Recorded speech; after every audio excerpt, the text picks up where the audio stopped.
अल्हम्दुलिल्लाह नहमदुहु व नस्तईनुहु व नस्तगफिरुहु व नु'मिनु बिही व नतवक्कलु अलैहि व नऊज़ु बिल्लाहि मिन शुरूरि अंफुसिना व मिन सय्यिआति अअमालिना मन यहदिहिल्लाहु फला मुज़िल्ल लहु व मन युज़लिल्हु फला हादिय लहु व नशहदु अन ला इलाहा इल्लल्लाह वहदहु ला शरीका लहु व ला नज़ीरा लहु व ला वज़ीरा लहु व ला मुशीरा लहु व ला मुईना लहु वसल्ली अला सय्यिदिर रुसुली व खातमिल अंबिया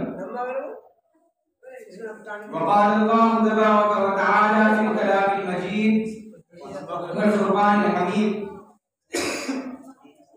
अऊज़ु बिल्लाहि मिनश शैतानिर रजीम बिस्मिल्लाहिर रहमानिर रहीम व क़ौलिहि इन्ना क़तलनल मसीह ईसा इब्न मरियम रसूलल्लाह इला आखिरिह व क़ाल नबी सल्लल्लाहु अलैहि वसल्लम लयंज़िलन्न इब्नु मरियम हकमन अदलन फलयक़तुलन्न अद-दज्जाल वलयक़तुलन्न अल-खिंज़ीर वलयक्सिरन्न as-सलीब वतकून as-सजदतु वाहिदतुन लिल्लाहि रब्बिल आलमीन वक़ाल नबी सल्लल्लाहु अलैहि वसल्लम फ़ी मौज़िइन आख़र यूशकु al-फ़ुरातु अन यहसुल अन जबलिन मिन ज़हबिन फ़इज़ा समिअ